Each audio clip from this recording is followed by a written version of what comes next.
Hey everyone, it's Liz from Thrust Flight. I'm the chief flight instructor here, and today we're going to be talking about the short field takeoff. Coming up. Okay, maintain 56. All right, so we are going to demonstrate the short field. Yeah, so why don't we talk through basic 222, turn left to posture outside to Romeo V Alpha, monitor ground. Do you want to talk through? No, go ahead. Left to Foxtrot, Romeo V Alpha, monitor ground, thrust P22. Okay, first we're going to do the short field takeoff here. Addison Tower, So this is for if we're going to operate on a really short runway, we need to maximize our takeoff distance available, right? So we're going to enter this runway and use all of the available runway, right? So we're going to go to the very beginning of the pavement. We're going to stop and hold the brakes, right? Add full power. Allow us to check the engines, all engine instruments in the green, right? We'll release the brakes, and in this aircraft, we're going to rotate a little bit earlier. It's to clear our supposed obstacle. Today we're just going to simulate having an obstacle at the end of the runway. Turn left, just heading up 240. We're also going to use 10 degrees flaps in this aircraft, so do you want to go ahead and put those in? Okay, 10 degrees flaps. Heading up 250. 250 for 612. Flap set. All right, we'll just wait for our clearance here. Line up and wait, thrust 44. All right, so the tower gave us a line up and wait instruction, which is actually perfect because we're going to hold the brakes anyways as part of this takeoff. So we're going to pull onto the runway here, be in your descent. and we're going to line up with the center line and come to a stop. Turn left when able to taxi the Millionaire V Alpha, monitor ground. So Land's doing a great job here, lining up with all the available runway. Number Turning 61, to 2 Papa Delta, be in your align with the descent. center line. Begin our descent, 612, Papa Delta. Thrust 484, Romeo 16, clear for takeoff. Clear for takeoff, thrust 44. All right, brakes set. November 25 Tango, Romeo Power 16, coming up. wait. Needles up. Wait. Gauges green. Good. Airspeed coming alive. Maintain center line. Center line. 26, 30, 35, 40, 45. Coming up. Okay. Maintain 56. Trim it out.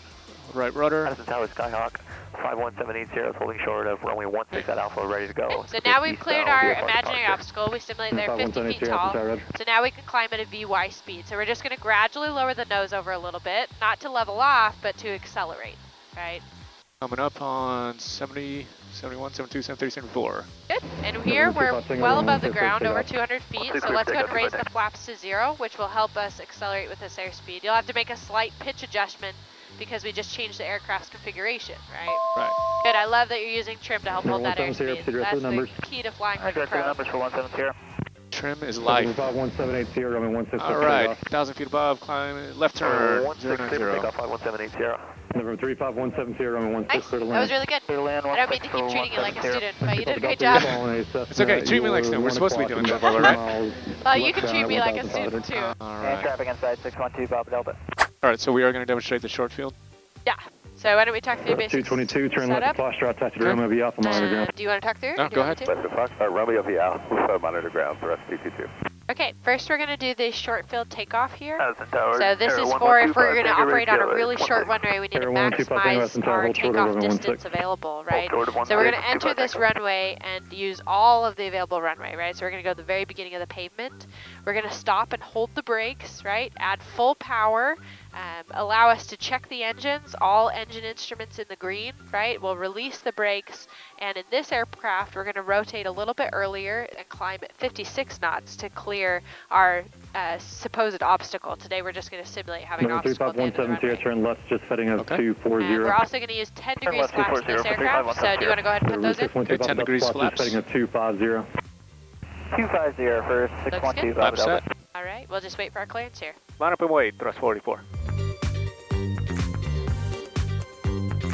All right, so pay close attention here as he rolls out onto the runway. This is a really common place where students make a mistake. They follow the lead-on line for the runway, or they just turn what is comfortable instead of trying to maximize the available runway. At some airports, there might be a displaced threshold, or basically space for takeoff on the runway, but not for landing, and you might even need to back taxi to get there. So take a look at where he pulls out. This is important. All right, so the tower gave us a line up and wait instruction, which is actually perfect because we're going to hold the brakes anyways as part of this takeoff. So we're going to pull onto the runway here, be in your descent. and we're going to line up with the center line and come to a stop. Turn left when able to taxi the Millionaire V Alpha, monitor ground. So Land's doing a great job here, lining up with all the available runway. Yeah, you can see how wide he came out here. and then he's turning really sharp to be right on the center line. Thrust 484, runway 16, clear for takeoff. Clear for takeoff, thrust 484. All right, brakes set. November 25 Tango, runway Power 16, coming up. wait. Needles up. Gauges green. Airspeed coming alive. Okay, so really quick there, you see how quickly he released the brakes, right? We checked the engine instruments and then we released the brakes. Lots of students, when they're first learning this maneuver, will hold the brakes for multiple seconds and there's just not a need to, right? We're checking our engine instruments and then we should be rolling. This isn't like the longer I hold the brakes, the shorter my takeoff's gonna be. Maintain center line. Center line. 26, 30, 35, 40.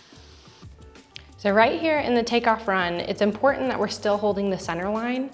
That's just good piloting, right? On every takeoff, you're doing that. So we're still putting in a crosswind correction if needed. We're still applying right rudder to correct for those left turning tendencies on a takeoff roll and making sure that you stay perfectly aligned with that center line. The other thing I want to mention here is he's being very neutral on the elevator during the takeoff roll. We don't want to have any back pressure applied yet because that actually slows our acceleration to rotate speed. It's not the proper setting here for the pitch attitude. 45. Coming up. Okay. Maintain 56.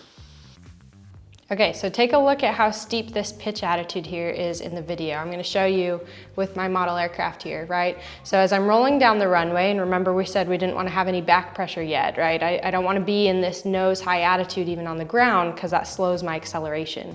So I'm rolling down the runway, right? And I need to be careful with how much pitch I apply. I have a steeper takeoff than normal takeoff. I'm at a slower airspeed. So what that means is the nose will be higher in the air. I'm going to be at a higher angle of attack. And so we've really got to find the balance on steep enough, not too steep to be getting slow because we're already flying at a slower airspeed. But most students, what they do is they'll apply back pressure and set a pitch attitude similar to a normal takeoff, and we're flying too fast at that point. It's not a steep enough climb to clear the obstacles that we are simulating on this takeoff. So enough back pressure, but not too much. I know that's a tough piece of advice, but that's why we practice it more than once in the aircraft here. Trim it out. Right rudder. Addison Tower, Skyhawk, 51780, holding short of runway 16 at Alpha, ready to go. So now we've cleared our imaginary obstacle. We simulate they're 50 feet tall. So now we can climb at a VY speed. So we're just going to gradually lower the nose over a little bit, not to level off, but to accelerate, right? Coming up on 70, 71, 72, 73, 74. Okay, so if you heard him calling out the airspeeds there, he was trying to accelerate to 74 knots, which is the VY climb speed in this aircraft. That's our best rate of climb instead of best angle. So let me show you with my model aircraft here.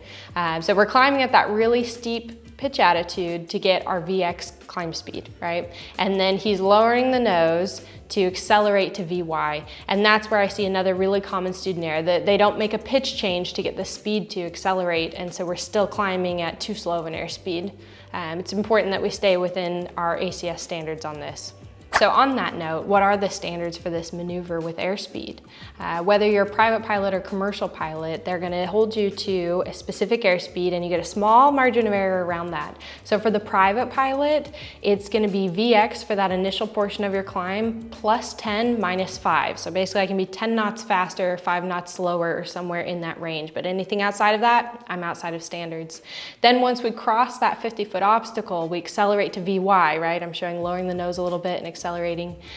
It's still going to be plus 10 knots minus 5 from the VY airspeed now.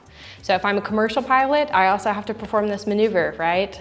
So their standards are a little bit more strict because we're trying to treat you like a commercial pilot, a professional, right? That flies a little bit better than a private pilot.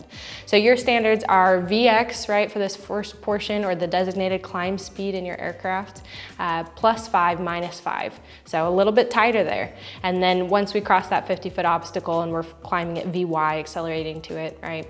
Now it's still plus 5 minus 5 from the VY airspeed. So again, a small margin. You've got to be really precise with the amount of pitch you're inputting to hold that airspeed.